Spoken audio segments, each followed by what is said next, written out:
Thanks again for coming out, especially this weather evening, and it's great to see you all.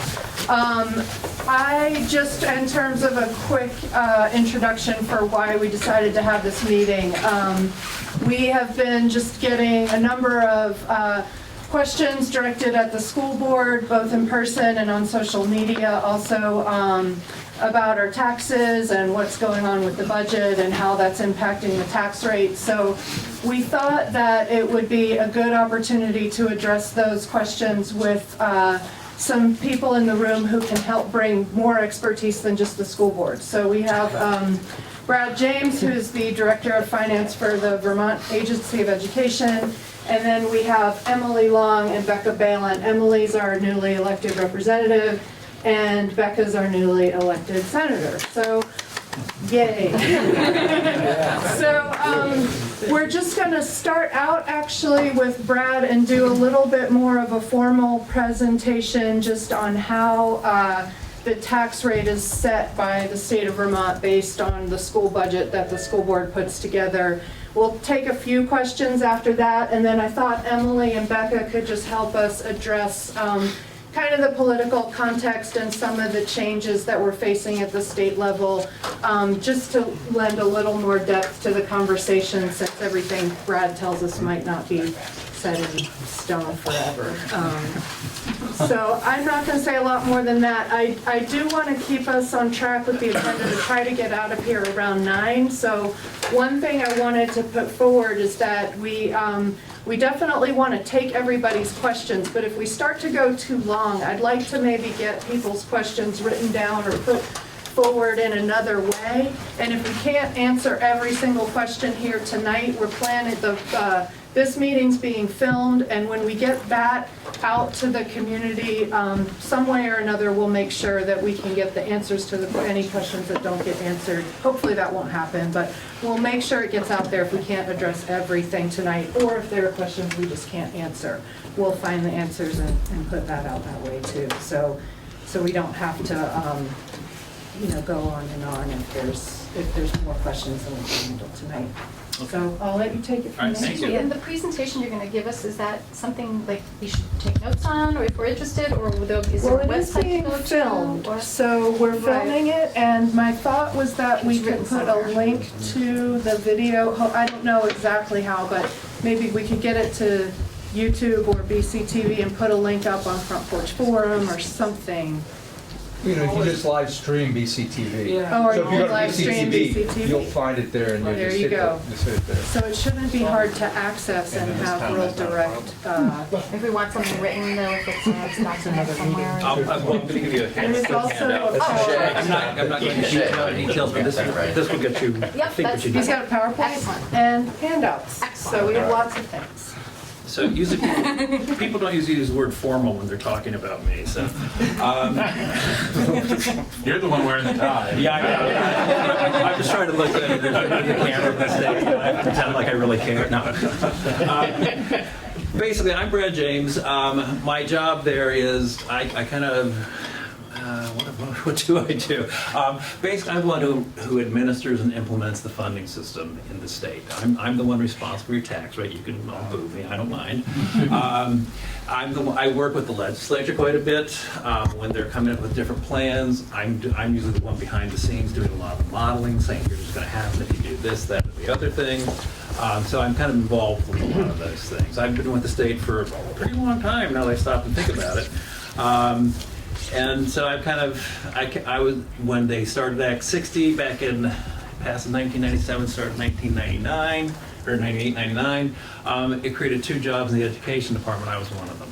So I've been here since the beginning of Act 60, I was not involved in the writing of it or the figuring out of it. I came in and was involved in the implementing of it. And I've been there ever since. So.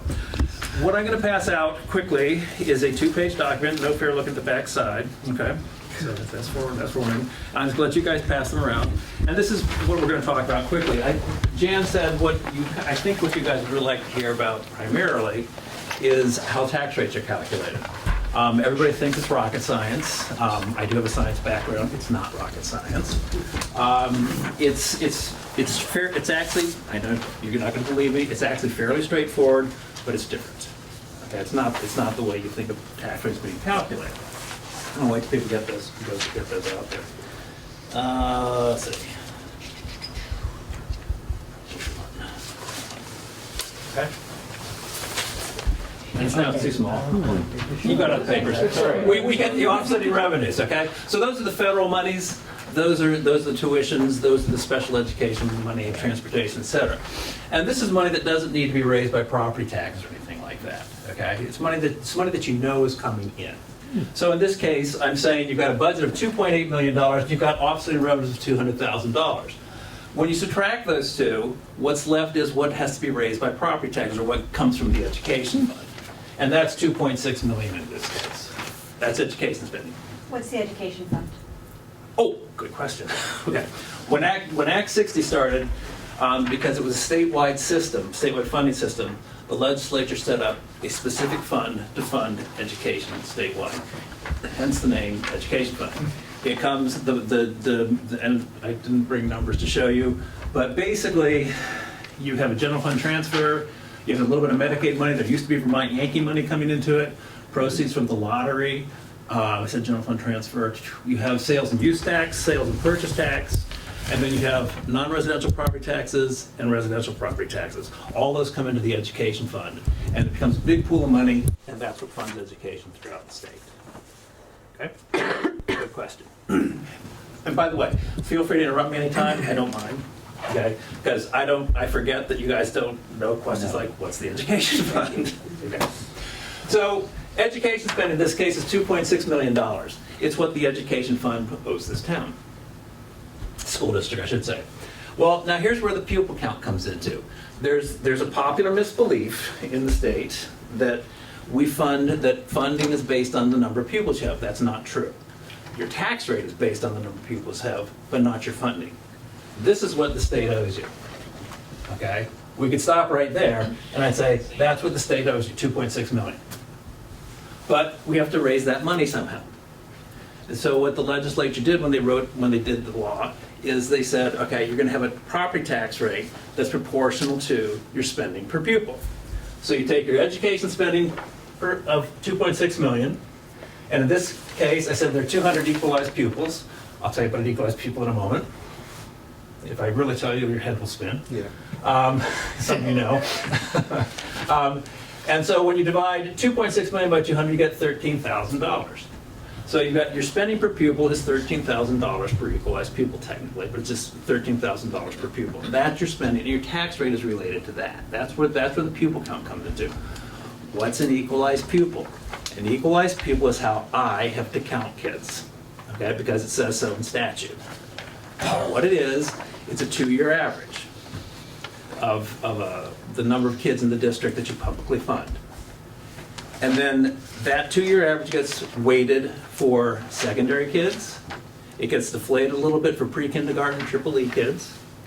There's a poverty factor in there, and there's an English language learner factor in there. And all that comes out to be equalized pupils. What they're doing with an equalized pupil is what they're saying is these different categories of students all have different costs. So what they're trying to do with an equalized pupil is spread that cost over so that one kid costs the same as everybody else. So if you have a high poverty count, your equalized pupil count is going to go up to account for that, to bring it back down to what is kind of a average level. That's what equalized pupils are trying to do. Yes, sir. So you didn't mention special ed in this, I did not.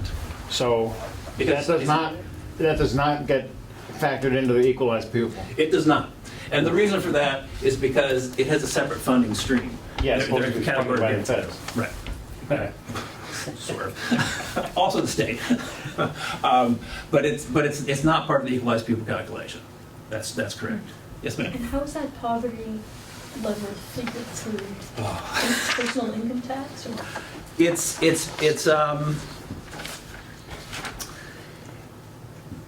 It comes from the data I get comes to me from the Division for Children and Families, from the Agency of Human Services, and it represents the number of kids ages 6 through 17 living with families receiving nutritional benefits, so food stamps. now called 3 Squares Vermont, I think is what it's called. And that's what the state has set as the poverty count. So often, it's a good question, I don't know the answer. I don't know what the poverty level is for a family of 4 to get to food stamps, I don't know. Right. And it's conceivable that a family could have low, could be in poverty, but if they don't apply for the 3 squares, they're not counted. They wouldn't count, that's right. And one of the things that the legislature did, though, is they thought there's a higher likelihood of people applying for that type of benefit as opposed to the kids identifying themselves in school for free and reduced lunch. In the elementary schools, it works pretty well. In the upper levels, it doesn't work as well. And so and this has been in statute for quite some time, it predated me, so we're talking a while now. But they've chosen that as the proxy for free and reduced lunch. So my guess is there are probably pros and cons to both. But if they're not reported, that's a good point. They're not counted. So, okay. So this is the number that's important, the spending per pupil number. Not the budgets per se. Yes, everybody cares about the budget. But the spending per pupil, because that's what drives your tax rate. Now there's something called, erroneously called in the statute, the base education amount. It's just a number. It's a number that grows by an inflationary index each year. It's put out by state economists, it's a consensus number, and that's the number that the statute says we use. So this is FY15 numbers, because that's up there. The number this current year that I'm talking about, the base education number is $9,285. And again, it's just a number. People think this is how much money you get paid per pupil. It's not. All it is a divisor, that's all. And all you're doing with it is you're saying, okay, how much bigger is my spending per pupil number than that base education amount? People think that the state is saying, oh, this is what you should be spending. That is not what the state is saying. It is just a number. It has never meant anything other than that. It's just a number. Okay? So when you divide 13,000 by 9285, you get about 140%. So this town is spending 140% more per pupil than that base amount, which again is just a number. The law then says, okay, your spending is directly proportional to your pupil. If you were spending this amount, your tax rate would be 98 cents. But you're spending 40% more, 140%. So 140% times 98 cents is about $1.37. And that's what's called the tax rate. This is going to your homestead tax rate. And so that's what the tax rate would be in your town. That is what the tax rate is in your town. It's $1.37 in this case. However, because you know it's Vermont, so there always has to be a however. However, if you were to apply this against your grand list, you wouldn't raise the right amount of money. And the reason is because there's a dirty little secret in Act 60 and Act 68 and Act 130, whatever you want to call it. You're taxed on fair market value. You're not taxed on your listed value on your house. You're taxed on fair market value. So what that means, most of you know, is if you look at your value listed on your property tax bill, your listed value, is that the number that you would sell your house for? Some people would say yes, some people would say no, most people would say no. Because in general, properties tend to be undervalued a little bit. So instead of having two values for your house on your tax bill, one for the municipal side, because you guys all know that one, and one for education, which would be different because it's fair market value, what you would sell it for, not what it's listed for, the law says adjust the tax rate, education tax rate. So there's something called the common level of appraisal. Everybody heard of that one? You have, I knew you had, I could tell. The CLA, the common level appraisal. All the common level appraisal is the town's listed value versus what the state thinks your value is at fair market value. The state tax department, not me this time, not the education department, or agency, whatever we are now. The tax department does a study annually of each town in the state, and they look at all the sales throughout the state, and they come up with the common level appraisal, what the town's value is across what they think fair market value is. And that's what the common level of appraisal is. In this case, it's 90%. That means the town is about 10% less than fair market value. So because you don't adjust your property value, you adjust the tax rate. You divide this $1.37 by 0.9, and you get $1.52, and that's the rate you would see on your tax bill. And again, it's done that way because they don't want to have two competing values for your house on the tax bill. And the tax bills are not straightforward. Of course, neither am I. But the tax bills are not straightforward, and they don't explain things well. But that's what's happening. Yes, sir. How is the base amount arrived at? This one? Yeah. There's a threshold, or not a threshold, pardon me, there's a base. The base year didn't change. 2005, I think it was $6,800. It was just set. There it is, boom. Basically, it was kind of a carryover from Act 61, then went to Act 68. The key difference is in Act 68, the current one we're under, they split the grand list between homestead and non-residential. In Act 68, Act 60, pardon me, they didn't. But they kind of kept that number going. And it, back when, Act 60 started in fiscal year 99, the number that was used in Act 60 came from the foundation formula, the formula that preceded that, and that preceded me.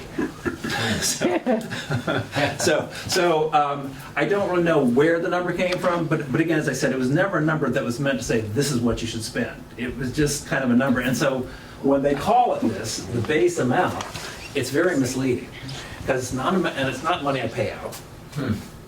It's a divisor.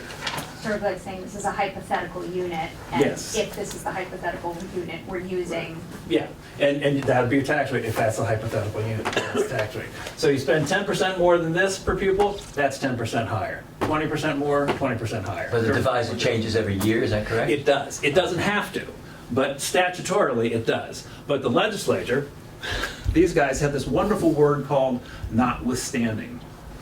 And so this has happened in the past 4 or 5 or 6 years, where this number stayed constant for 2 or 3 years. Because the legislature said, notwithstanding, the number shall be this, instead of what the statutory formula said. Right. And they can do the same thing with the tax rate. There was a recommendation by the tax commissioner for the tax rate that comes out on December 1st. So, and this last year at this time, that was $1.01. And this was, I want to say it was something like 93.89. It was higher. And these two work together. Okay, you can't really talk about them separately, but they do work together. And you kind of see that here. If you increase this one, then that number's going to go down. So that means that's going to probably have to go up to bring in the same amount of money. So these two are pretty closely tied together. And if you pay close attention to what the legislature's saying, and I know you guys will be, there's going to be, I'm sure this year there'll be discussion about moving these two numbers around. And so you can kind of see what's happening. But the end result is the tax rate stays about the same, regardless of what you do with these two numbers, because they look at them in concert with each other. But people don't talk about them together. Okay? Who's thoroughly confused? You. Good. An honest me. Am I right in saying that the reason for all of these adjustments and so forth is simply to try to equalize the process Yes. across the state of Vermont? Yes. That's exactly what it is. And that's why it's on fair market value, and that's why this number has to get changed to this number, because properties aren't at fair market value. There's not a town in the state that's at 100%. And part of that's because of the way they do the calculation, but it's just not there. So, and again, year to year, all these numbers change. Okay? So what I threw down here were just kind of explanations of each line that you've got. You probably figured that out at this point. Okay? Questions before we move on to your district, which is fairly straightforward. Yes. Yes? I believe there's an income sensitivity, so-called. Yes. Something or other. Yes. Where does that come in here? This percentage right here, I just flipped, this is the back page. I just flipped, so now we're at 174% for Marlboro. This number gets multiplied by a base percentage, and that's how your income sensitivity cap is. Base percentage. Like there's a base homestead tax rate of 98 cents this year. Yeah. So when you say, okay, we're spending, again, Marlboro now 74% more, then your base tax rate is increased by 70% or 74% roughly more. The base percent for household income just got changed to 1.94%. It had been 1.80%. So it's now 1.94%. And then that number gets inflated by being multiplied by this same percentage here. For each family, for each taxpayer. For each household. Because you can have two taxpayers in one household. Right. But you technically, yeah.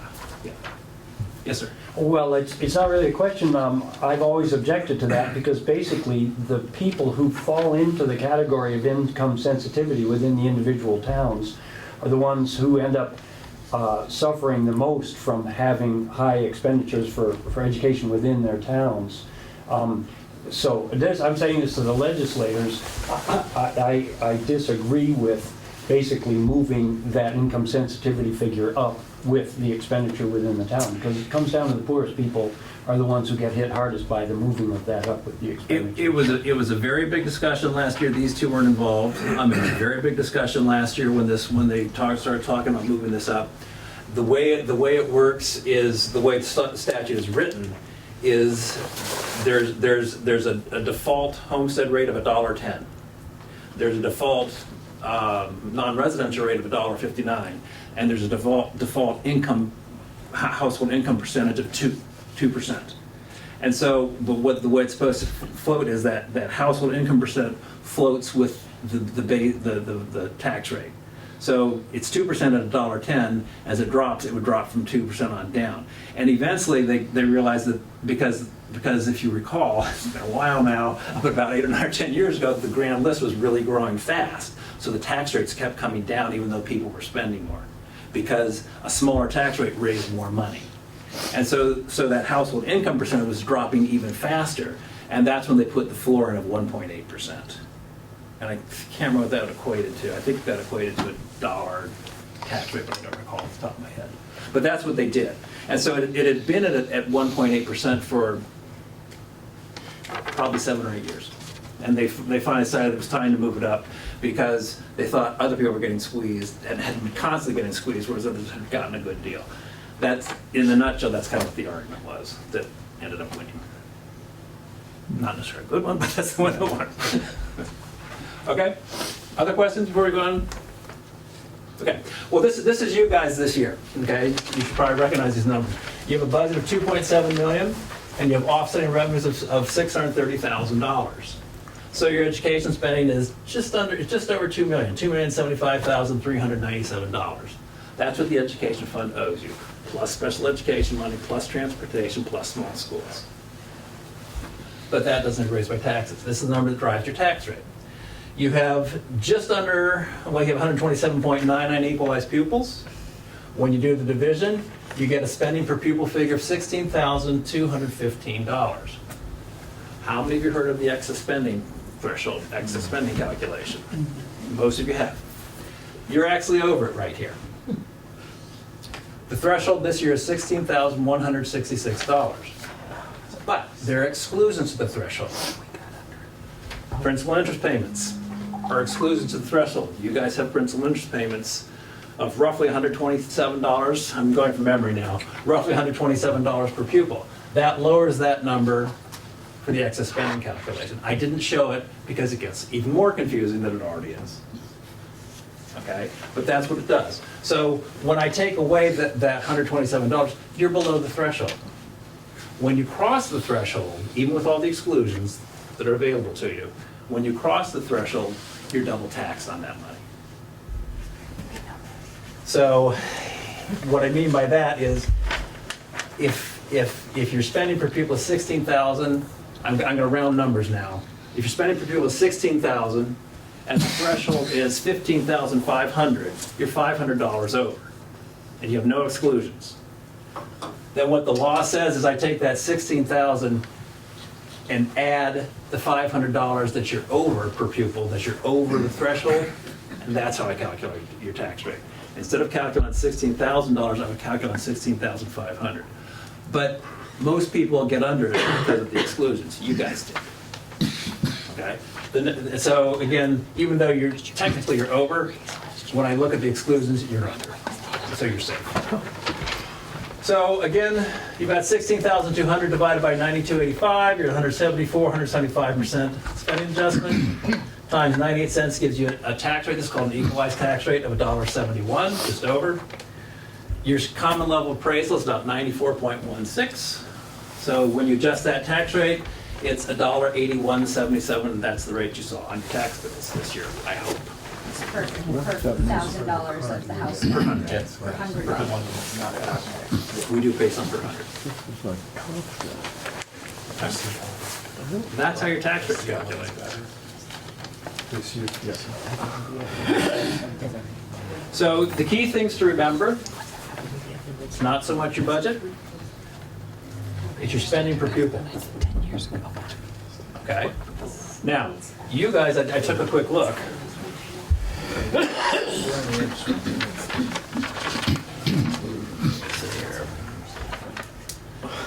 This is 2016. Your equalized pupils numbers have gone up for. You're one of the towns that are growing in Vermont. I don't know why, but you are. Congratulations. Okay? So your equalized pupil count's gone up by 4. Most towns it's going down. Okay? You guys are on, I didn't look historically to see what you're doing, but just I looked from last year to this year, or this year to next year, I guess I should say.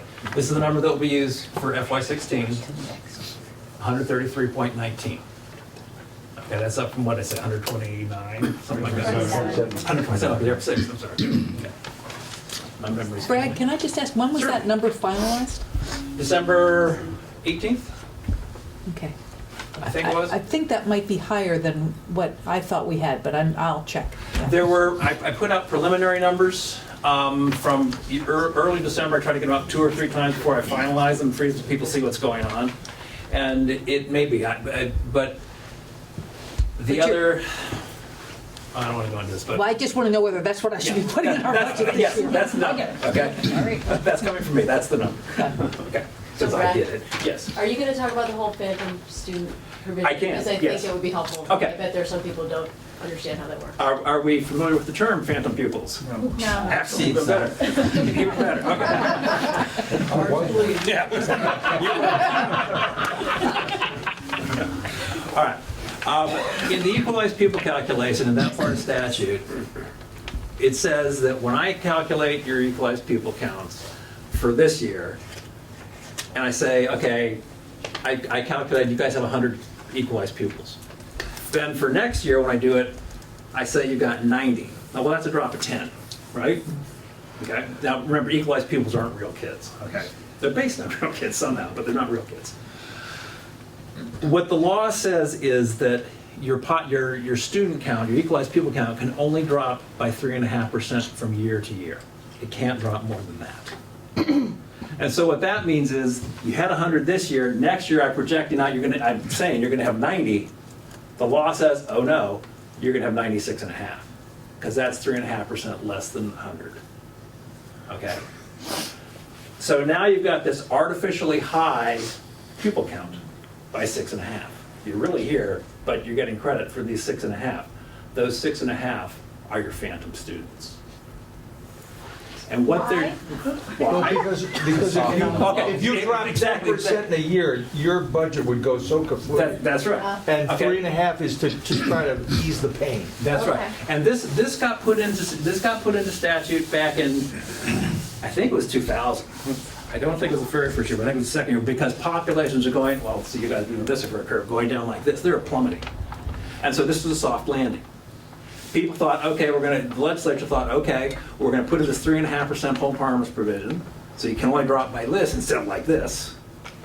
Because you can't cut teachers and cut your costs anywhere near as fast as you're losing kids. So it put in this safety net to slowly graduate thing now. And they expected everybody to start climbing out of it. Guess what? They're not. Okay, some people are, but most people aren't. They're still going down. So currently in the state, I don't know about 2016, but 2015, we have roughly, I want to say 732 phantom students spread throughout the state. Out of a total number of how many? Out of a total number of this year, roughly 89,000, a little over, close, somewhere between 89 and 90, I don't remember the exact number. So that's what they're doing. So what do the Phantom students do for you? They kind of slow down that rise in cost per pupil, which means it slows down the rise in your tax rate. It doesn't mean you're getting any more money, because remember, I'm on the wrong page yet again.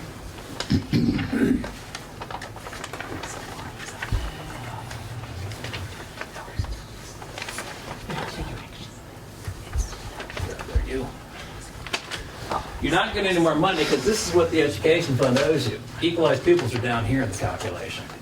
Okay? So if you got phantom students, what it's doing is it's lowering your tax rate from what it should be. I know. Other people are paying instead of you. You're not raising as much money as you should. I'm not saying you guys have this situation. I'm using you figuratively. But it means that you're not paying the tax rates that you should be. Because your tax rate is artificially low, you're not putting as much into the education fund as you should be. That means the education fund's short. Which means everybody else is filling in for you. Okay? It's a statewide funding system. This tax rate, if it's down too low, has to be adjusted upward to make sure enough money's coming in. And that's what these guys are going to be doing. They don't know it yet. But that's what these guys are going to be doing this year, is they're going to be figuring out how these things interplay to make sure the right amount of money is coming into the education fund to pay everybody back up. I'm sorry, I held you off, yes. If our, just you had skipped to fiscal year 2016 and our number of pupils went up, that means we don't have phantom You don't, pupils in that's Marlboro, correct. right? That's right. You might have in the past, but you certainly don't. 2 years. We did. You did, okay. Yeah. Because it's 2 years, right? It's a 2-year. It's a 2-year average. That doesn't surprise me, just from what I've seen, there's such a variation in, Well- the year my daughter was in kindergarten, France, you guys expected, 5 pupils, and then there were 10. Okay. So it's, Yeah, I mean, there can be, the 2-year averaging is to kind of smooth fluctuations out. yeah. But when both years are constantly doing this, Yeah. that's where the whole harms provision came in. But we're now, 15, 16 years later, and people still need it desperately. There's some towns who probably 30% of their count, not many, but some, probably 30% of the count is phantom students. Really? Because they're in an isolated area and people moved out. Some of them got smashed by Irene and people moved out. And they're just going down. There are other places where they plummeted, and then they see their count rising because they're looking at their bodies in their school, and they don't understand why their equalized pupil count's still going down, because they're so far down here in reality, Right. they're growing back. They haven't caught back up. They haven't caught back up, and it takes time to get there. So when they are yelling at me about that, so which would you rather have the tax rate based on? This fake number or your real number? Everybody goes for the fake number. I would too. So that's how you calculate a tax rate. You're all stunned, I can tell. You all want your job. I can tell, I do that too. See, if I get run over by a bus, look, you go. Questions, other questions, other comments? If I understand right, this sort of phantom pupil thing, it's a little bit like a parachute, which keeps Exactly. things falling too quickly. But if things do continue to fall, that parachute's gonna run out of loft at some point, is that right? Yes. Okay.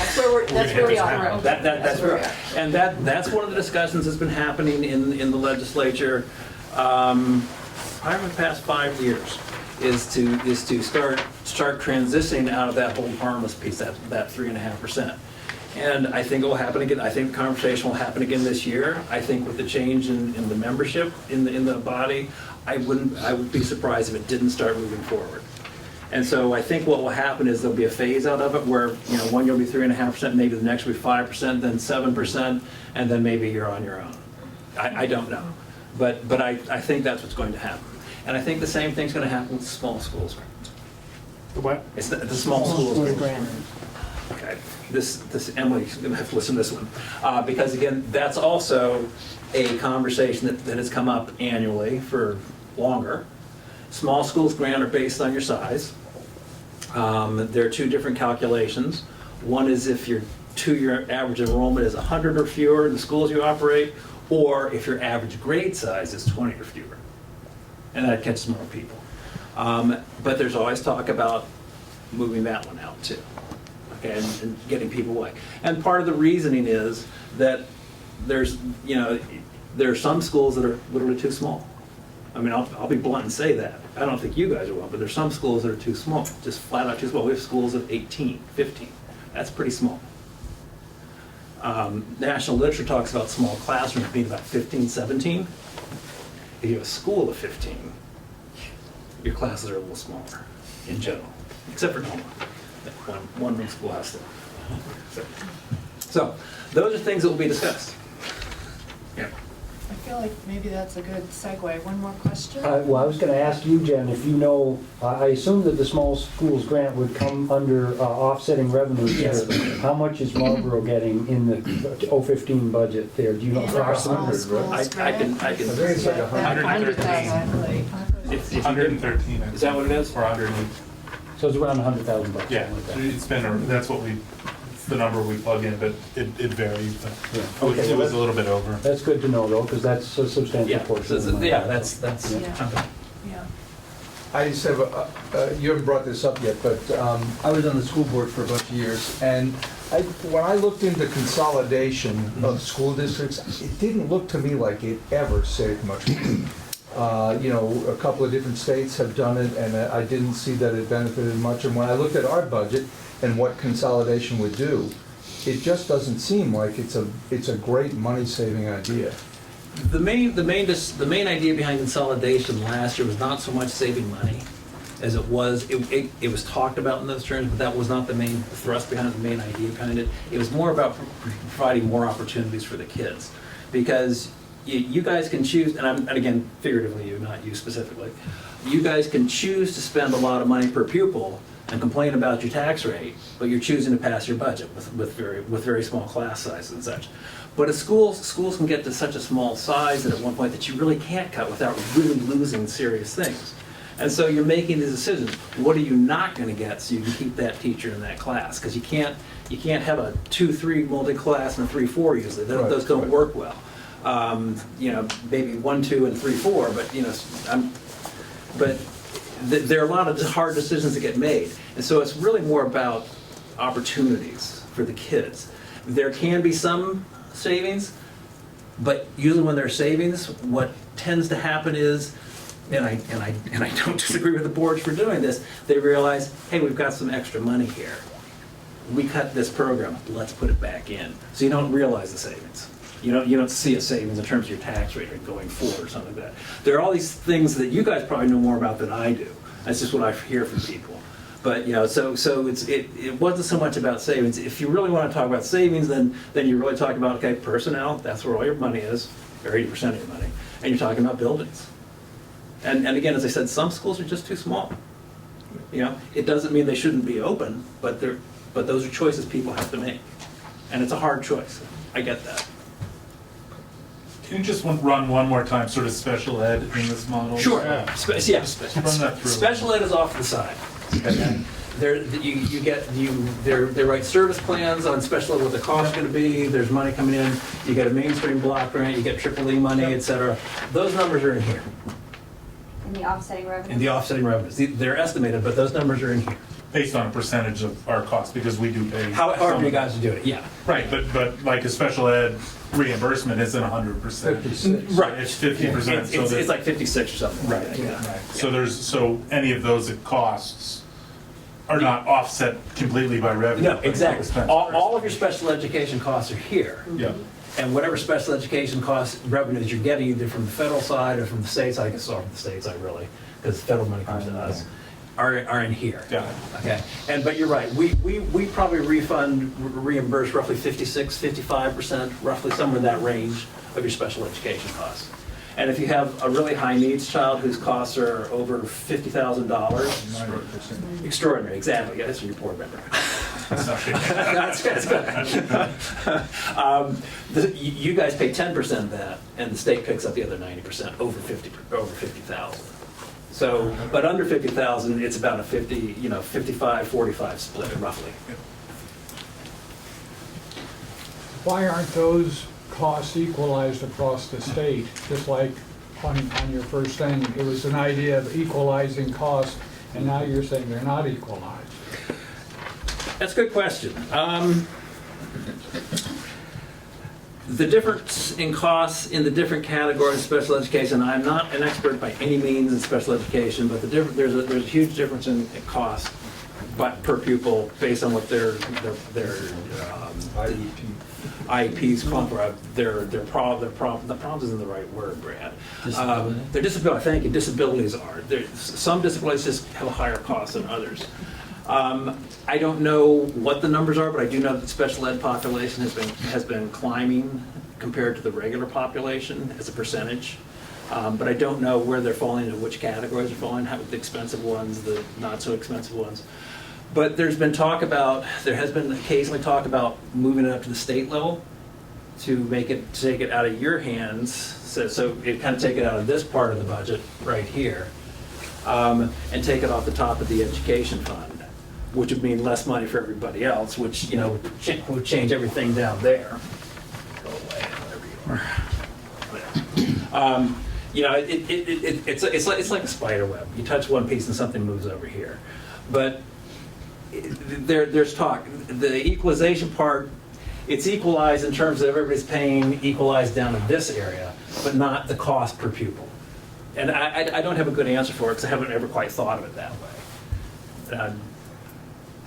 It just seems that's, if other things are being equalized, and it makes such good sense that your tax rate on your property list, you know, we're taxed at 95%, the next town is 35, you know, to equalize, all of those things make sense, and yet the special education is such a wild card and so expensive.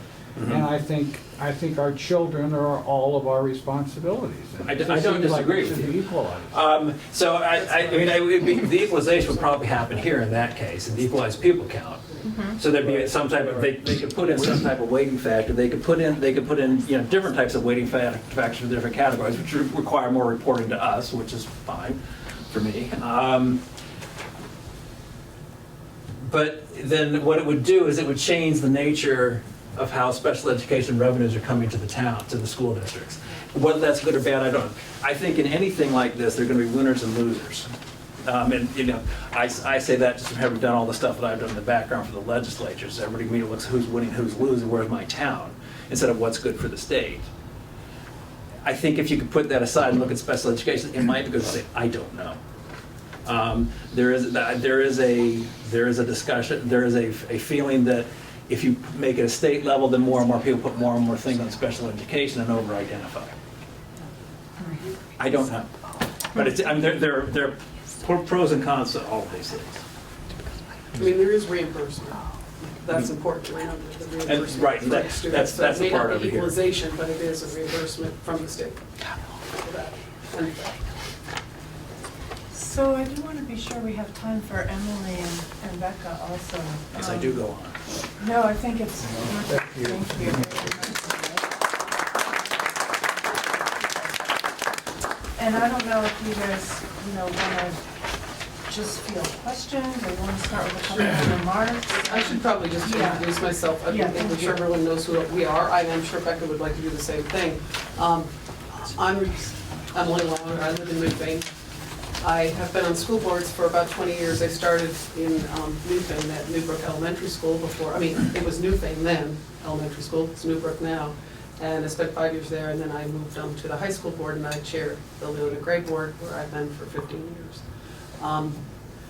I also haven't been involved at the state level in the Vermont School Boards Association, where I'm currently president of that. So that opportunity allows me to travel around the state and talk to folks just like yourselves all over the state. And as different as we are all over the state, we're all very much the same. And the one thing that doesn't ever change in my mind, that is consistent everywhere across the state, is how much in Vermont we value our education system. And so that makes me real proud. It's part of the reason why I've stayed involved. So last summer I decided to put my name in for the legislature. And thanks to you folks and others, I did get elected. And so I am now currently in my first 2-year term. See how that goes. And I was just recently, I'm not sure if Jen mentioned this, but I was just recently appointed to the Education Committee. So, fitting or not, I've got a big job ahead of me. That one day already of taking testimony. Bill Talbot was our first witness coming in. Our Bill, my CFO boss, in case you don't know. is his boss, CFO of the agency of education. And one of the first things he said to us, showed us a chart, which I'm sure Brad's seen, about projections and enrollment and out to 2030. And it doesn't look good. You know, the numbers continue to go down. I remember years ago when Bill would come to us and we'd say, as a school board member, we'd say to him, when's the bottom when are we gonna reach the bottom of this decline that we're seeing? And he would say, you know, 2012 it looks like, and then the next year he'd say, well, 2013, now we're thinking 2016. Now we're talking, you know, really no end, honestly. And that's a job for us that's a lot bigger than what we're sitting in here talking about, the ed funding system. That's a fundamental problem that we have in our economy in this state. And while I am committed to doing whatever I can to support and strengthen our education system, because that's what I'm really here for, I am equally as involved, and I know Becca will speak better about this than I, but I'm learning a lot on the economic development piece. And they go hand in hand. If we want a strong economy here, we absolutely have to have a strong public education system, and I am absolutely committed to public education. And I'll just say, in my role of the Vermont School Boards Association, I've also had the opportunity to travel around the country meeting with the National School Boards Association. And I can tell you, we do spend, as Brad said, or maybe didn't say, and probably I should say, we spend more than almost every other state. There's a couple who are probably a little higher spenders than us. We have the lowest student-teacher ratios in the country, probably. We also have some of the highest outcomes. But we also have a really committed public education system here, and the communities and residents in this state are really committed to it. That is not the truth all over the country. And public education is being threatened around this country. And I believe it's the cornerstone of our democracy. So, you know, I'll do the rah-rah and rally, because we really do need to find an answer to the problems we're facing here, or we're gonna face the same threat. So that's why I'm here. And, you know, I really wanna hear from all of you. What do you need from us? You know, I'm just brand new to this up there, and I'm learning real fast. It's a really big job. It seems like it starts at about 7 in the morning, and it doesn't get over until about 9 o'clock at night. And while I was warned about that, I'm already caught a cold, which I'm recovering from very quickly because I have no time to be sick. And, you know, we're just jumping into it. And so that's sort of me. I'll let you share your thoughts. Before I talk, I want to say how excited I am that Emily is on the Education Committee. A couple weeks ago, we thought that I would also be on the Senate Ed Committee, but then things happened. The Senate is a little unpredictable. It is very unpredictable. So I was a teacher for many years. I've spent many years in education in various forms, and so we have wonderful conversations because Emily's experience from the school board side, my experience having been a teacher and been involved in the district of Brattleboro in various capacities, we have a very rich conversation about what it means to tweak schools. When you think, well, if you just look at the hard numbers, you know, the enrollment is going down, we ought to be able to just make some very significant cuts. And of course, if you're in a school, you know it's not so tidy like that, and you have a lot of needs that we are turning to schools for now to take care of. Especially, I'm in Brattleboro, we give a lot of wraparound services in our schools because we have increasing poverty levels here in Windham County. That goes along with declining enrollment. So it's not a tidy, easy fix. Like Emily said, when we start talking about one thing, you realize that it touches many other things. We had a conversation with the legislature, the members of the legislature from Windham County, sort of just an ad hoc group that got together, it's probably a month ago now, to look at the 3 different proposals that came out of the House Ed committee that Shap Smith pulled together this summer, Speaker of the House, to look at what are the different ways that we could approach this problem. And it was interesting because I was talking with a friend of mine who also involved state level and school board association. I said, so which of those three are you think is gonna rise to the top? And she said, oh, I don't think any of them are gonna rise to the top. I think we have not yet hit on the answer. So I don't know, how many of you have read the three proposals? It's a good report. Is any, yeah, so VT Digger does a good job of summarizing those three proposals, but it's clear to me that what we see at the end of the biennium may not be any of those, and so I see you. Well, I was working on them. Yeah, yeah. Yeah. No, I don't think they're particularly anything. I mean, the other thing I want to mention is just. What are these proposals Yeah. about? Shep Smith formed a committee this summer, the Speaker of the House formed a committee. At the beginning, they called it a secret committee because a lot of people didn't know what was going on. But there were 10, I think? At least 10.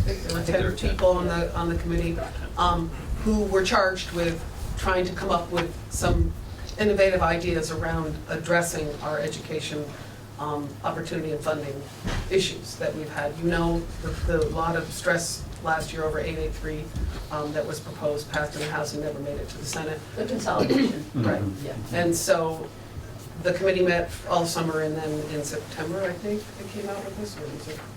I can't remember. Later. Probably early December. December. Yeah. They came out with a report, which Becca just spoke about, the three proposals. Now, we'll just, if I can just Yeah, say, please. as soon as that report came out, I would say within a week, Speaker Smith also put out a second plea asking for anyone in the state of Vermont to please share feedback on what they thought. Any ideas, we're looking for anything we can get. And I think he had, I was told, and this is maybe incorrect, but I was told there were about 100 other things that came in. It's something that we on the Education Committee are gonna have to start looking at pretty quick. I'm hoping some of it will get screened for redundancy and all that. But you know, if there was some real solid strength behind those three that came out of that committee, my guess is Shep wouldn't have been asking for all of us to come up with some ideas. So I think Becca's probably. Yeah, and I think the impetus was really about property taxes. I mean, that, they're looking at it because we know long-term, I sort of put my foot in my mouth in Townsend early on in the campaign, because they said, you know, talking about this consolidation plan has gotten to be poison, but the truth is, looking long-term, seeing the declining enrollments, it's going to happen. It may not happen here in the way that you imagine it will happen. We may not even know what it will look like. It has to happen. We don't have the pupils. And so we cannot continue to operate the schools that we have right now statewide. So we can either be proactive and start taking those steps now to make those decisions at the local level, but it's gonna have to happen. Taxpayers are ringing my phone off the hook from around the county, that it's untenable. People cannot afford to stay in their homes anymore. And so, from my perspective, you know, a newly elected senator, everyone has been asking me lately about, well, what are you hearing about healthcare reform? What are you hearing about healthcare reform? I am hearing nothing about healthcare reform right now. I was hearing it in July and August. I'm not hearing it now. And so I think it's interesting that the landscape has changed dramatically in a very short time. Some of that because of what happened in the governor's race, but we saw it happening over the course of the summer. So mostly just by way of letting you know from where I sit, that's what people want to talk about. And it will be really important for your school board to be very involved with folks at the state level to get creative about how you can collaborate on programs. You mentioned earlier, when you look at consolidating, there is not a big cost savings. At least now there is not. If we continue to see the drops in enrollment, you're going to have to do some kind of consolidation. Where the important piece is that Rebecca Holcomb, who is the Secretary of Education, I know some people in the audience have seen her slideshow, which you can get online, and I'm sure you can send a link if people haven't seen it. It's on the SBA website. But it's now, okay. It's even on House Ed. You go to documents under House Ed Committee on the website, you'll find it there. So it does a great side-by-side of here are two districts and their tax rates are exactly the same. And here are all the programs that these families are able to partake in these schools. And here is a much shorter list, same tax rate, they're paying the same amount of money, but their students are not able to partake in those programs. So That's, Just to add, what the difference is between the two schools is the size. right. One is a school of Thank you. 300, one is a school of 80. Right. And the class offerings at the school of 80 are minuscule compared to the class offerings at the school. Which primarily affects secondary education. Yes. I mean, right, we're talking middle, high school where you think about having It does, classes. but there are some schools that are really struggling. I mean, just in our own SU, you know, I'm part of our own SU and your SU. And Brookline students, when they joined with Newfane, their students really did get quite a few more opportunities. They were able to access a lot more physical education, art classes, music. They had more access to music. And that was a decision that the town made. The administration made a recommendation to keep both schools open, keep the K-1-2s over in one school, and, you know, move kids between the two. And the families and community members spoke up and said, we want our kids in one school. We're willing to close our school. And the final decision was, and that is, as Brad mentioned, one of the ways that you do see a savings, and they did, you know, feel that savings. But on top of that, the most important thing was their students really did get a lot more opportunities, and in fact, it was very good for Newfane students too, because a larger school, I shouldn't really say larger, because honestly, I think there's 125 kids in that school this coming year. Both Brookline and Newfane students, about 125 kids. That was a lot better than the 80 that they had over in Newfane at the time. And they were both feeling declining enrollments. So I really appreciate the long-term sort of view here. There's certain things, though, that in the short term would help also. So I just call attention to our annual audit costs that is state imposed. You know, this may be a equalized student thing, but that's $8,000, which looks like half of an equalized student pay, you know, and that just doesn't seem like a good use of money. I know this town was very unhappy with this. That was in the miscellaneous bill, one of the bills. That was changed 3 or 4 years ago when it got put in, and almost got taken away. It did. The reason it was put in there was because this is now state money. This is not local money, and people aren't looking at it except maybe once every 3 years, maybe. And when you have to look at it once every 3 years, and I've talked to augurs, what they have to do is they have to go back to their last point and then come forward again. So even though you said $8,000, we'll go with that. It is $8,000. I don't have any idea. I don't see that. Right. You know, you're not going to save $16,000 over the course of those 3 years if you're doing it once every 3 years, because they do have to go back. So the cost is actually higher. But the reason it was put in there is because this is state money, and people felt that it needed to be looked at more closely. That's why I got put in. It did come in because of monitoring. I mean, No, I there were understand that. concerns around. I understand what you're saying. I understand, but it's an example that in a school this size, Right. with financial controls and things like that, you know, the town was pretty vocal in town meeting about that sort of thing. So that's kind of a thing where when we see things, when we hear the sort of big picture, but then we see things like this, it's like, you know, yeah, we want to solve the problem. The other one's special education costs, you know, because that's the piece that really is difficult when spikes like that happen. This school board is trying to work with RSU to see if there's a way of, you know, in the statutes there are sort of assumptions that those costs are spread across the ESU. It doesn't work that way in our SU. But I do think it's another sort. I think it goes to Staley's point perfectly, which is, you know, what we're trying to do is have students treated fairly, have taxpayers treated fairly. And I think that's another sort of piece that, you know, on a small budget, those spikes just throw things out of whack. Well, that's what clobbered us this current year. You know, our taxpayers got clobbered by, you know, to some degree, special. Right, but I think that am I right that got a little mitigated, you know, so you're not quite as, I heard that it was not, maybe you didn't have as many kids that you predicted. Well, I think it was a little mitigated, but it's still, I mean, we still budget that. Well, my point is that this happened, I mean, you're not alone, okay? Yeah, right. This has happened to a lot of schools around the state, and you know, they'll predict it, and they'll see it, and then, you know, the next year, they have a real decline, and it's the next school across the town border that's getting it, and it's not starting here, it's been happening for a very long time. Right. And it's a real challenge, for small schools especially. I mean, there's a benefit to sort of having a budget that's more even over time, even if you're having to, because you have a larger catchment area with what you're doing. And I just wonder if there's ways of incenting that behavior, Right. I mean, are there incentives for school boards to consolidate those efforts, for instance? Is that a specific? Right, I mean, that was sort of part of the idea around 883, honestly. Put a larger catchment of students and you spread that out and mitigate it, those kinds of spikes, and it would help.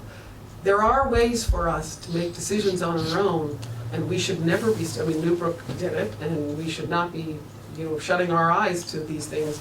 There are examples happening all over the state where schools are saying, we can't do this anymore, we've got to find somebody to collaborate with. There's plenty who are not doing it as well.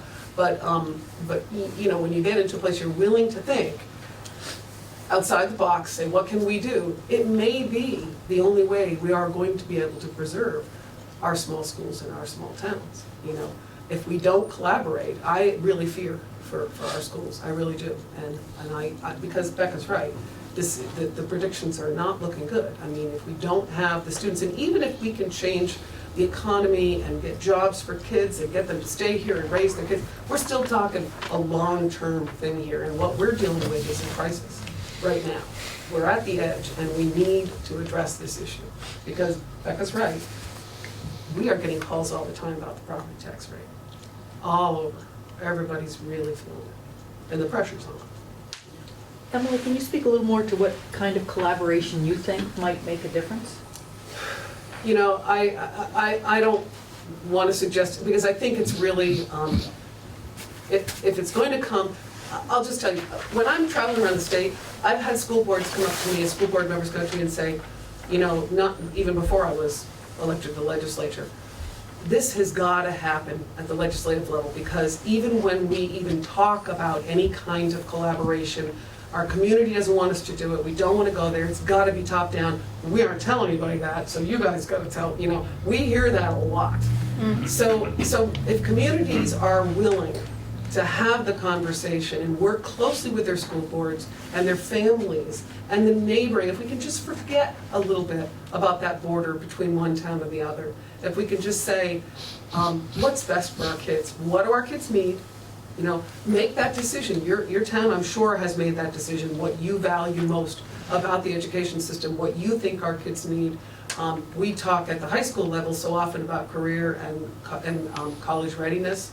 We're focusing on that all the time. We're trying to get our kids more involved with these personal learning plans, making sure they're having a say in what their future holds, because we want them to be more successful, because honestly, it's a challenge after they leave public education, and we want them to be heading to school if they can, and if they don't want to go to college, then they really need to have a career path. So we've got all these needs, and the best way to do it is to talk, to have these conversations, and have these conversations across SUs. And it's been, Will knows as well as the rest, we all know how challenging it is to have those conversations across the SUs, because when we go to meet, even Dan, you remember it years ago when we sat on the school board together, we care about our own, but we don't necessarily stay focused. We feel a responsibility to the town that we're elected to.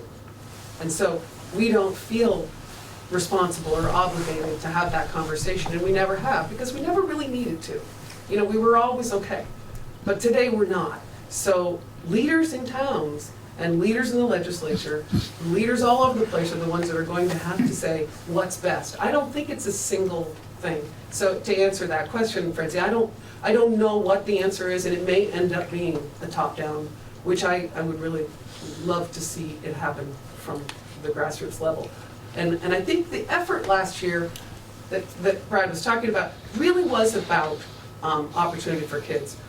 We weren't, we as school board members, we weren't really focused on that piece of it. And that was, I think, a failure of the legislature not to get that information out there more. We were talking about what we were going to lose, not what we were going to gain as school boards. And I think that was unfortunate, and I hope that we can change that conversation and say, this is an opportunity. This isn't, a penalty. Let's find a way to make it an opportunity. But what's the distance between Brookline and Newfane, because I can't, 5 miles, I think, yeah, about I 5 or can't 6 miles. envision a town that would be Understood. able to do that with. And I should say, there are geographic isolation, and Brad knows this very well. I mean, we, in our SU, we have 2 schools that are in geographic isolation from others like schools. So from Marlboro, you are geographically isolated. We all know it when we drive here. But beyond that, your KA school, there isn't another one around. Okay, so you are classified as a geographically isolated. Wyndham is also 10 miles. Yeah, right. The line is 10 miles, and they are more than that from another school. But nobody thinks about, you know, driving 7 miles to get a gallon of milk. I mean, Well, Right. Academy School is 7, 8 miles. That's what I was I mean, gonna say. traffic goes that way. The high school kids are Correct. going out anyway. Right. You know, it's- I'm not a proponent No, of I'm encouraging, not just saying you pointing are, that out. but just, Right, no, you know, Brattleboro would be the one possible. Yeah. And it doesn't necessarily mean, I gotta close my school. It just means, how can we collaborate with neighboring schools to make Right. sure that we're finding a way to meet the obligation that we have to educate our kids in the best way we can. But I think, no, go ahead. I'm just curious, does anyone run any numbers on what happens when you combine supervisory unions? Because when you look at nationally, how many students are served on the average by a supervisory union, and then you look at how few students are served by each of our many, many supervisory unions. Has anyone run those numbers to see what would happen with what kind of cost savings there might be to local taxpayers and on a statewide basis? What? Go ahead. Yes. The answer depends on who's joining or merging with whom. But I will also tell you that the business managers and the superintendent said, if you give us more districts but keep the same governance structure, we'll quit. Because the government, it's not so Yeah. much, it's the governance structure that Right. they're operating under. And if suddenly you take if you took Windham Central and joined them with, pick another one, Windham Southeast, you've suddenly got 16, 17 districts. Is that Yeah, about right? maybe close Something to like that. It would be about 17, 18. And you're now talking about one superintendent. It's gonna probably require an assistant superintendent, because they have to go to all those board meetings. Right, You've got- so you wouldn't be able to do all So the you're not meetings, saving the money people think you're gonna save. But yes, the answer is yes, we have looked at those numbers. There's money there to be saved.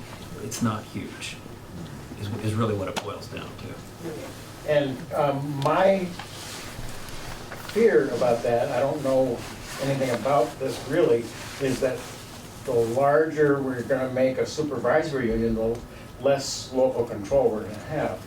Because there's just not gonna be enough intermediary communication to allow us to be the individual school community that we want to be. There's been a lot of concern about regional, meaning like countywide, or the typical one the proposal that comes out is around the career centers, the tech centers. Yeah. Where there'd be about 17, I think, 16 or 17 of them around the state, and having those regional SUs or something like it. That does make, as Brad said, a lot of people really nervous. Local control, I think, is a little bit questionable as much how much local control do we really have. Really? But what you really are talking about, and this is really important, is your local connection to your Exactly. local town and school. And I would worry like you about losing that connection, because that is what makes our schools and our kids, our schools so strong and our kids get such a good education. It's the only community central that we have But it in doesn't, Marlboro. right, but it doesn't need to mean that you can't still have that same connection. There's one of these, now I'm not a proponent of necessarily any proposal, but one of these regional block grant model things that came out of those 3, it was called regional block grant model. They talked about a single board overseeing the finances for a region, and then you'd How have you local spend the money. boards, right, but you'd have local boards that really wouldn't have the same authority, because the oversight board would have the control over the money, but then you'd have what would be essentially advisory boards, which was, they didn't call it advisory in this regional block grant model, but that's what sort of came out during 883 last year. That was put in place to make sure that there was still that local connection, that parents would have a they called them advisory board, to go to communicate with, and a person on that advisory board would be a member of the regional board, you know, to oversee it. That was that model. But it doesn't have to be any of those models, but it has to be something that we can stay connected, because we really do need to stay connected. And again, I hate to see schools close all over the place. I mean, some probably do need to close, I'll be honest. And again, just to follow what Emily said, that was part of what H.883, the consolidation bill last year, was trying to do. They were trying to take away a lot of the things that boards are dealing with, such as the financial side of things, and put them more in charge of the program side of things instead, and move the financial stuff up to, say, the SU level, for lack of a better place to put it at the moment. That wasn't what the bill was saying, but just something, but moving it away, so that you guys are focusing more on what's happening inside the school, as opposed to worrying about this type of stuff that I deal with. That you can put it at a different level. And so part of what H.883 was suggesting was look at ways, and which both Emily and Becca have said, is look at ways of kind of looking at maybe a slightly larger, different structure, where you can kind of get a little bit more efficiencies going on, but still keep a local contact in there. And that's, I think everybody thinks that's a good idea. I mean, we've had a lot of consolidation going on in this state for, I mean, actually, Bill, it was Marlboro who gave us the rundown. And look on the honestly, look on the legislative website. He's gonna have it. I don't know if it's posted yet, because he had to finish cleaning it up to be posted. But the history in the state of Vermont around consolidation and around what we start, you realize that every town had, like, you know this, I'm sure Marlboro knows where each of their schools were. Every town had multiple schools in it, and every one of those schools had a school board, right? And so there were like 3,000 schools, you know, and school boards. And then there was they called it a vicious act, because people found out about it, you know, back in the 1800s and 1700s. You didn't travel, so word didn't travel so much, but the legislature laid down this, like, they said towns, we could have multiple schools, but the towns would each have one board. And that was called the vicious act, because they were so upset about it. And then, you know, when we did our supervisory, when we went into union high schools, union schools, that was huge, you know, back in the 60s. And so that was people were very upset about that. We adjust. We do, and I think one of the things I've been thinking about as I talk to voters is that they don't feel a sense that they can talk honestly in a school board meeting or a town meeting about how they feel about schools or property taxes. I've heard this repeatedly throughout the county, that if you mention something about your property taxes, you're already tagged as someone who doesn't support their local school. So it has stifled honest conversation. And so I just want you to think about that, just in terms of your own town and the dynamics that might be going on here. I don't know, I don't live in Marlboro, I live in Brattleboro, which is its own world.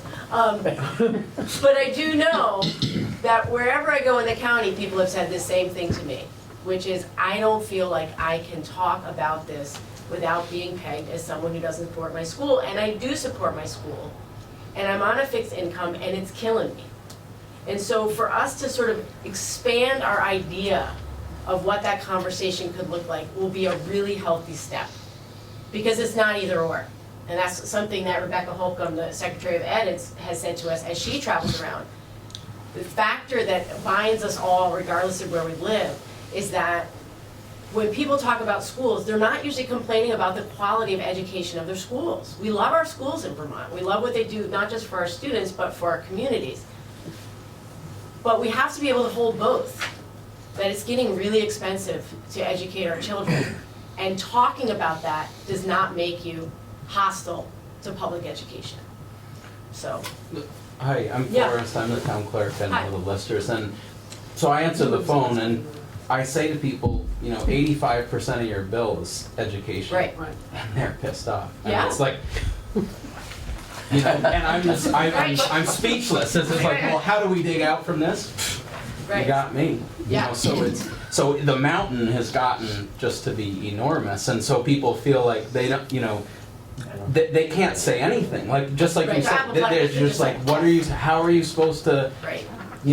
pick yourself up from that? So, it's curious. I read the things that Chap Smith had Yeah. proposed, and I thought, well, maybe, but Right. But to me, I mean, from where I sit and I'm talking to all these different kinds of people, and they're telling me, I had to borrow money to pay my taxes. I'm thinking, Yeah. so I don't know how between the income sensitivity stuff and then the just I was a lister all through the bubble of wow, suddenly the grand lists were growing so fast. And we became accustomed to how simple that was, and then now it's just like the honeymoon's over. And actually, fortunately, our town the last 3 years, our CLA is climbing because our sales are just flatlined, which is good. But as far as the tax stuff goes, it's just I've always felt like somehow the Act 68 formula and the way that the income sensitivity is done. If more can be put onto income, I think people, as far as that, this is my property and this is what I have to pay, even if they're paying the same amount, as long as it's not, that huge piece of the pie is not just coming from their property tax. They may feel as though, okay, Right. and because if it's income tax, so many of those things go into that large general fund pot, and not, I mean, you know too well how complex that gets, but I don't know. That's just from where I sit. It's Well, what I hear it's too is huge, and you're people absolutely feel- right. People feel really disconnected from their decision making. So it's funny when we talk about local control, we make decisions at the local level, we think about what it's gonna cost us to educate our children, but then it doesn't seem to translate onto the tax bill, right? And so there's this Because sense. it's a statewide system. Because it's a statewide system, and so we are disconnected from that reality. So we often will, if we're looking at our decision-making in Brattleboro, we're always keeping in mind, yeah, but there is income sensitivity, and that's sort of factored into the discussion, right? Whereas we should really be thinking about individually, right? How does that tax impact my family? But we don't feel it in the same way because it's so based on property tax and not on income. So does that make sense? Yeah, no, Not being that's very articulate, exactly, but yeah. I do feel like there's a distance.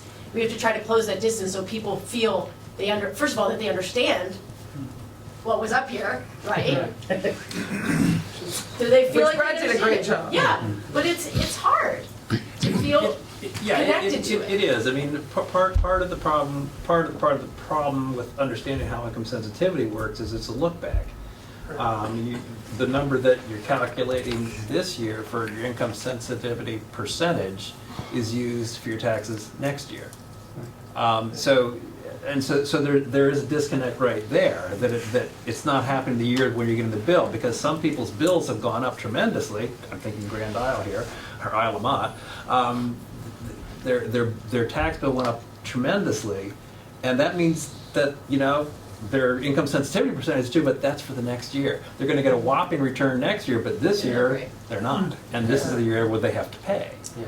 So over time it works, but it doesn't work the Right. way it used to. And there are reasons why they changed it. And I think it's really important that we look at this ed funding system. I mean, Brad made it very clear how complicated it is, and he clearly, even Brad didn't go into some of the minutia. There's a lot more to this than even he explained.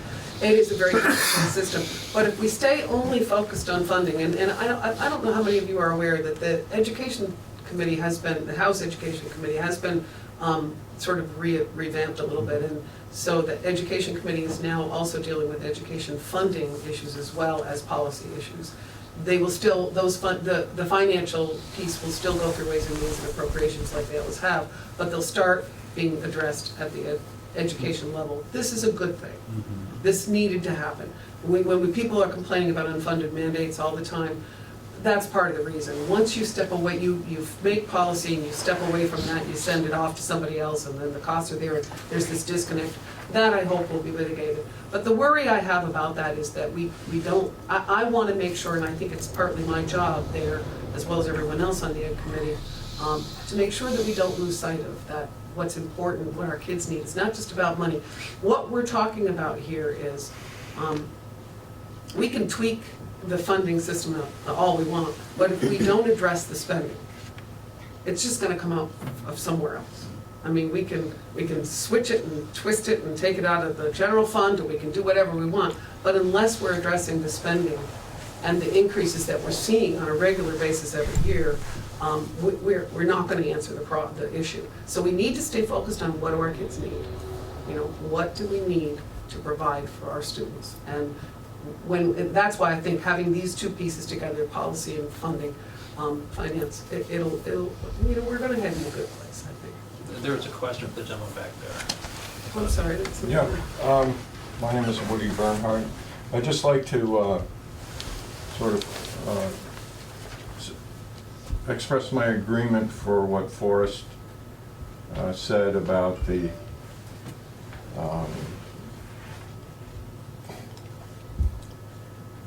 equalizing the property tax or the or income sensitivity, so that more of the burden for education funding is distributed to a broader base, and perhaps a more significant base. It seems to me that we believe that we're having an economic crisis in this country, and I think that many of us are suffering as a result of lack of resources. But I think that we also know that over the last few decades there's been a very significant shift in terms of the distribution of wealth in this country. The money, my belief is that that money has not disappeared. It's just not available to most of us as it once was. And I believe that we should attempt to adopt taxation policy that distributes the wealth, the commonwealth, more fairly. And that if we don't do that, we're going to go on with this discussion until we don't have any schools left. So I would encourage the legislature to consider ways of increasing revenue that do not depend on the property tax.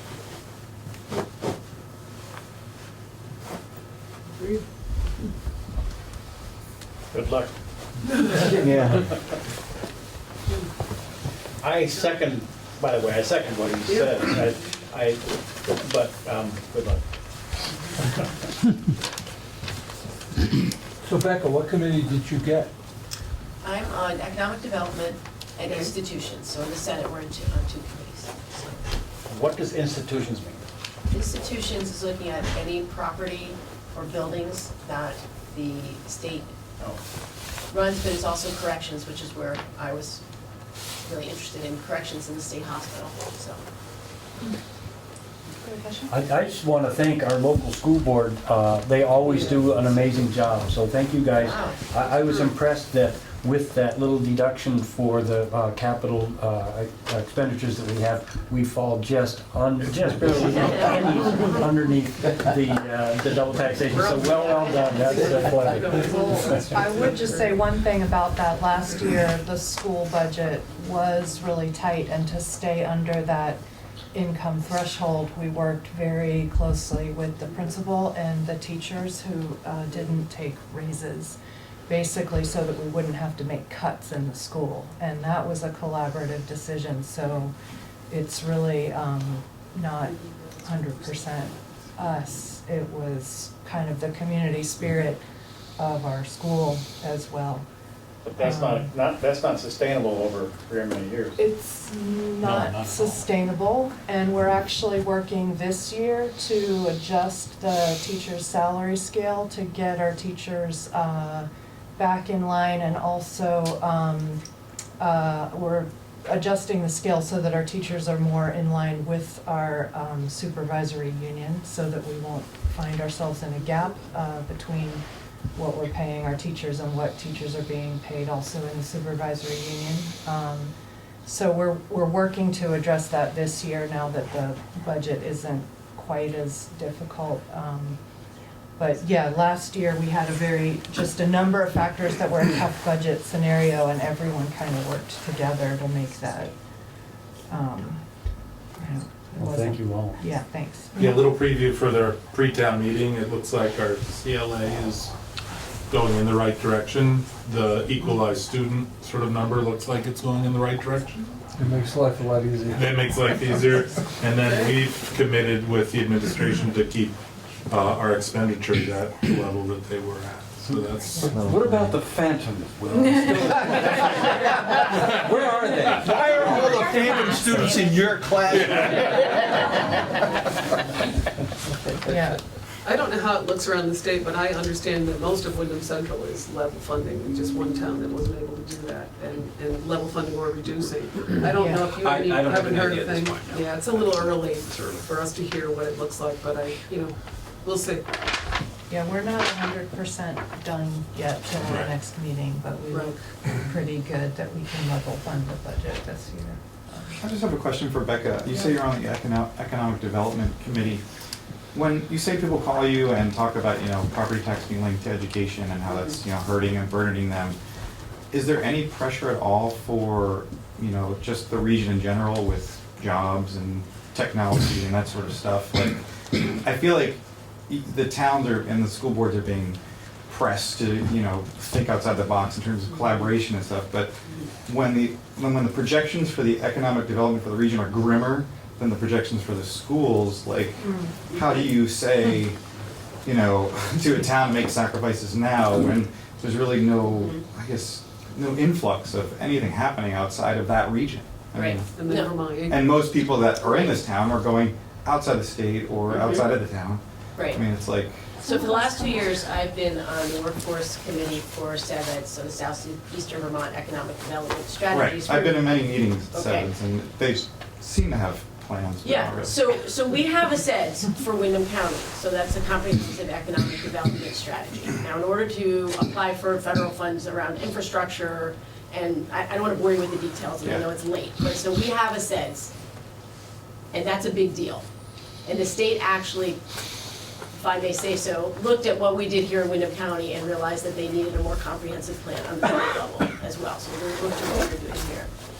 Part of the process of gathering information around the county, we talk to employers, mid-level and they're called large employers for Windham County, which in any other part of the country would not be large, but Vermont, they're large. And what we know is when we project 5-10 years out, we do have job growth.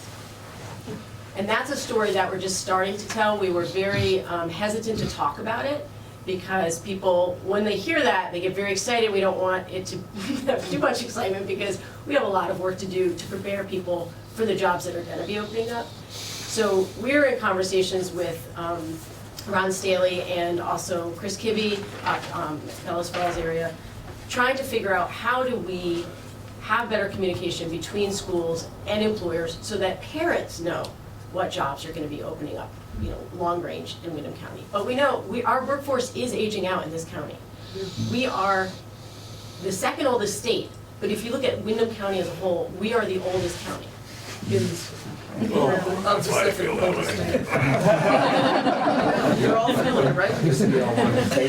And so That's true. there are a lot of people thinking really hard about these issues and putting things in place. And like I said, I know it's late, but I'm happy to talk to you some more about that. But I'm actually feeling really hopeful that the kind of conversation that we're hearing in Montpelier is very different than one that was happening either 5 or 10 years ago. So we went to a forum that the Lieutenant Governor sponsored with a bipartisan group called Vision to Action.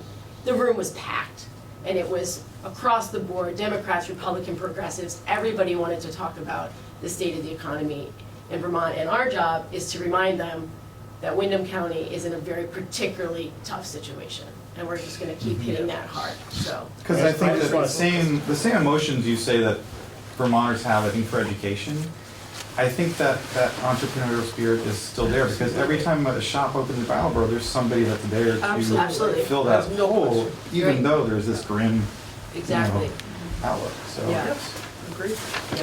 We have a couple more questions, and then maybe we should wrap up pretty soon. We have a little late start, but it is about 9:00. Well, I'm gonna tout my, Two more questions? my pet project, which Please is do, Jonathan. the I South, love your pet the project. Sustainable Energy Outreach Network, and also the Rich Earth Institute, which I'm not involved with other than in my collection. But,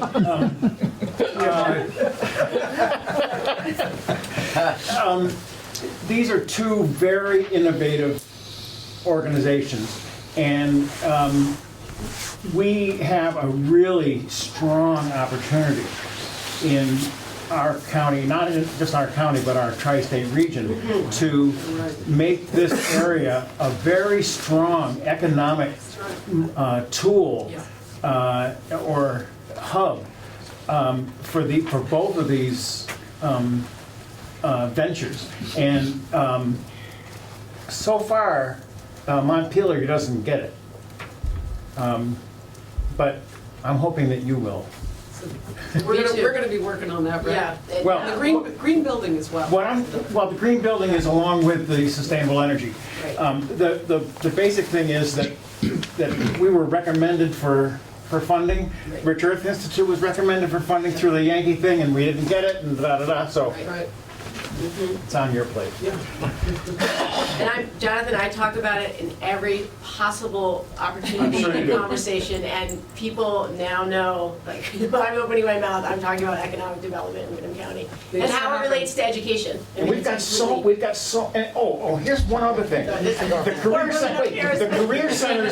career centers have to get on board with new ideas. Yes, yes, Okay. and they will. Jean, do you have one more Yes. question before? No, we I was wrap just up? gonna Yeah, ask okay. in economic development, that if you had a sense of the loss of the tax money from Vermont Yankee, how that's gonna affect Yeah, the neighborhood. Yeah, yeah, it's Huge. It's I huge. we've think. been meeting though. So there's a report that came out out of UMass, the Donahue report. I really encourage you to read it if you haven't read it.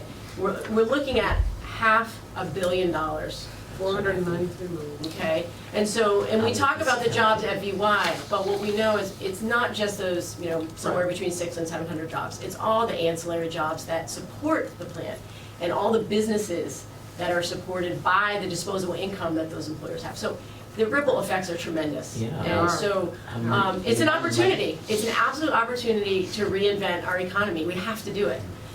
And No not choice. just, and not just for the entrepreneurs, for the nonprofits in Well, I Windham was County. gonna who are say, the handing out amount their of money that they put into the culture Yeah, in phenomenal. Brattleboro Right, was yeah. amazing. But And so, surrounding community. I like the Donahue report Resource because it was done by an outside group, so that there's nobody's hands on it in terms of a political agenda. It's really looking at the numbers. And so it sort of takes that pressure off. I really want us to move beyond the Right, real conflict. contentiousness around this issue. We have work to do, and we cannot spend the time No, that's right. debating it anymore. And it is a tri-county piece. It really is. It's effective. It's Tri-County, and it's also the labor shed spreads from Western Mass to Keene over to Bennington, so. Thank you for inviting me. Okay, well, thank you guys so much.